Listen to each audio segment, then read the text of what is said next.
ShadowTalk.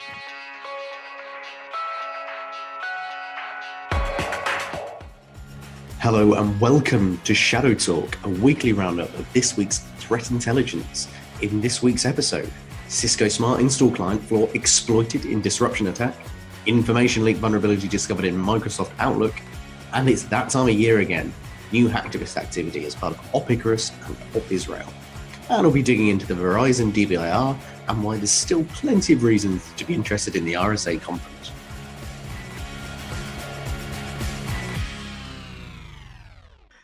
Hello, Pod Squad. Joining me to talk about this week's top stories, we've got the reliable Rafael Amado. Hello, Raf. Hi, Mike. And we've got the voracious Van Riper. Hello, Harrison. Hey, how's it going? Yeah, very well, thanks. Let's start with probably the biggest story of the week, and that is the disruptive attack against users in Iran and Russia that leverages a flaw in Cisco's Smart Install Client. Harrison, what was the impetus behind this? Yeah, Mike. So on 7th of April, Bleeping Computer reported a campaign disrupting network infrastructure in multiple countries, including Iran and Russia. The attacks affected internet service providers and data centers by leveraging a protocol within Cisco's Smart Install Client software. Affected devices were reset to their default configurations, and some of the startup configuration files began displaying a defacement message referencing the American flag and also referencing some of the news stories surrounding interference in American elections. How very patriotic of them. Did this exploit any vulnerability that we already know about? So the initial reporting stated that CVE 2018-0171, which is a vulnerability affecting Cisco Smart Install software and enabled remote code execution, was abused in the campaign. However, afterwards it emerged that the attackers actually misused a protocol that was actually present within the Smart Install software itself. So abuse of the Cisco Smart Install Client protocol can enable these attackers to adapt trivial file transfer protocol, TFTP server settings, and kind of gather and exfiltrate information. It can also allow them to modify configuration settings as well as manipulate the Cisco iOS software image itself, and then also establish accounts and execute other commands. Right. So it was rather something that was meant to exist within the software, but just misused by threat actors. Not technically a vulnerability, as you mentioned, but this misuse of the protocol, this isn't unique, is it? We have seen this before, Raf. Yeah, you're right. It's been used before. There's some suggestions that advanced actors have used this since around December last year, so in 2017. But it's not just sophisticated actors. There's also open source tools for identifying and targeting the Smart Install protocol. This flaw has remained open to misuse from threat groups with varying skill levels and motives. Right. So potentially quite a bit of interest to attackers then. This particular instance targeted users in Iran and Russia. And with the flaw, that potentially allows attackers with any range of capability to leverage it. Given this, is there anything that organizations should care about in particular? And would we be able to give any tips for how you might want to protect yourself? So according to Shodan, which is like an Internet of Things search engine, so that's indicated that around 190,000 devices were open to TCP port 4786, which is the one used by the Cisco Smart Install. The destructive outcome that we've talked about here in terms of how people are using it to perform defacement attacks or more disruptive attacks. So I think it's probably going to be attractive to hacktivist actors or threat groups who want to do some sort of disruption or sabotage. I think there's a realistic possibility that these type of campaigns using this type of flaw, because it's been around for a while and people haven't patched it, it's going to continue for some time. I'd say maybe for the next few months. But there are things you can do. So system administrators, they can disable the Smart Install function. They can limit access to TCP port 4786 to mitigate this exposure. I know Cisco's also released a security advisory on it. So I'd recommend anyone using this to have a look at that as well. Okay.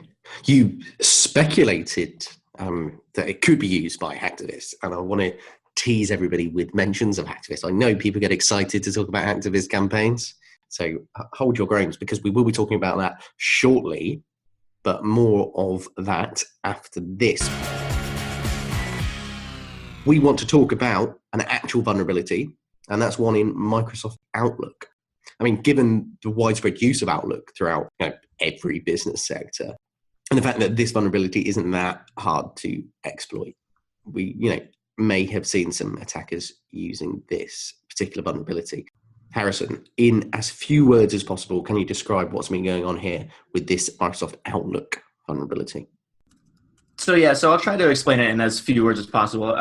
So basically, the vulnerability exists in the way that Microsoft Outlook renders rich text formatted email messages, which contain object linking and embedding content. So basically, OLE objects. Specifically, an attacker could hypothetically trigger Outlook to initiate a server message block connection to a malicious server by remotely hosting that OLE object there and embedding it within an email. If the user opens or previews that email, the OLE object is requested, and this authenticates the client with the server, resulting in a credential hash being sent to the attacker as well as some other system information. Researchers have demonstrated that successful exploitation of this vulnerability, which is CVE 2018-0950, combined with another exploit. And then the example that was given was actually a denial of service vulnerability, which is CVE 2017-0016. And this essentially caused the system which was being targeted to crash and kind of cause that denial of service attack. Okay. So CVE 2018-0950, one to potentially prioritize in your patching. Have we seen this particular vulnerability exploited in the wild at all? No, not yet, but attackers have used similar techniques in their attempts to gather credential hashes in the past. The U.S. Computer Emergency Response Team sent out an advisory in March of this year on the targeting of U.S. critical national infrastructure and detailed a method used by alleged Russian actors, which involved spear phishing emails, abusing legitimate Microsoft Outlook functions for retrieving documents from remote servers using SMB. So it was something similar. So there are several steps that can be taken to mitigate against exploitation of this vulnerability. In addition to implementing the patches that were released by Microsoft, inbound and outbound SMB connections to the network perimeter can be blocked. Blocking TCP ports 445, 137, 139, and blocking UDP ports 137 and 139 should effectively mitigate against this. Attackers have also recently tried to use SMB to fetch malicious payloads from remote servers. So blocking those connections would also serve as some mitigation for this tactic. Okay, thank you so much, Harrison. Some great tips there and some background on this particular vulnerability. Now, what everybody's waiting for, let's return to talk about hacktivism. Because I know it's tempting to underplay kind of hacktivist activity, but let's have a bit of a roundup, because this is the time of year where we do tend to see an escalation in activity, and it can be a concern for organizations that are in those affected industries and geographies as well. Raf, there's been a couple of announcements made by a couple of campaigns. Do we want to talk about those? There's two, OpIcarus and OpIsrael. Sure thing. Let's take OpIcarus first, I guess. So yeah, OpIcarus was first launched in 2016, and there have been various phases and iterations of this operation. So it started out as quite a coordinated campaign against large financial institutions, but over the years it's sort of splintered and lost a bit of its potency. We've now seen many different offshoots and iterations, often going on at kind of the same time, and it's meant targeting has become a lot less focused, and at times actually quite random. I think in the last spate of OpIcarus attacks, we were seeing organizations in quite a wide variety of industries, some quite not very big organizations either. So we're talking about small retail companies based in like Florida, for example, which is very different from when OpIcarus started out, and it was going after big commercial banks, central banks, said they wanted to go to Federal Reserves as well. So you can see how we compare it to what happened in 2016 to what's going on now, how it's changed a lot. Now, in terms of what's new, so we're seeing a new wave of activity, or at least an intent for a new wave of activity. So over the course of this week, there was an operational announcement calling for a new phase of the campaign, which has been scheduled for June 2018. Now, these announcements haven't stipulated the type of activity that's set to occur, although given the type of tactics used by hacktivist actors, particularly ones associated with OpIcarus, this will probably include denial of service attacks, data breach claims against financial entities. But overall, recent iterations of OpIcarus, as I've said, have attracted quite low levels of involvement. It has been petering out. So if we're going to give some sort of threat assessment of this at the minute, I would say it's probably very low risk. If you're in the financial services industry, you might still want to obviously look at your DDoS protection, look at what controls and precautionary measures you're putting in place around this. But this isn't the OpIcarus that we saw in 2016. I'm going to put my neck out on the line there. Right. And is it worth recapping, if organizations are likely to be in the affected industries, what can they do to detect activity that may be targeted towards them?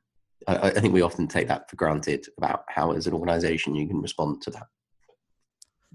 So if we look at the general tactics, the techniques and procedures used by these type of hacktivist actors, that can give you a good indication of what you should be doing.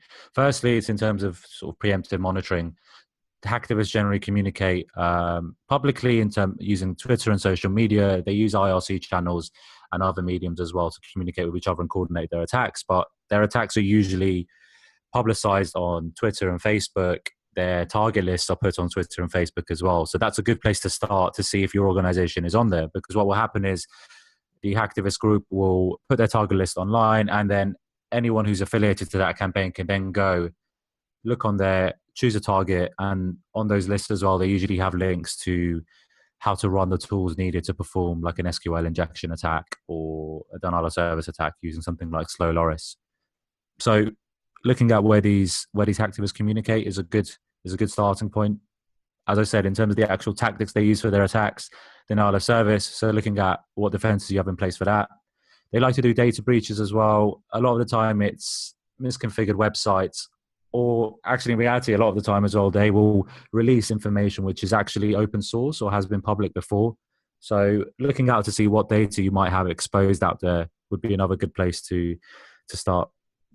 Yeah, and just on those TTPs, I mean, this is wildly speculative, but if we talk about defacement and denial of service, I mean, we have just talked about the impacts of the Cisco Smart Install Client flaw and the Microsoft Outlook vulnerability, offering additional ways to carry out that technique. So just because they focus on specific techniques, it doesn't mean that the tools being used to do so aren't pretty cutting edge.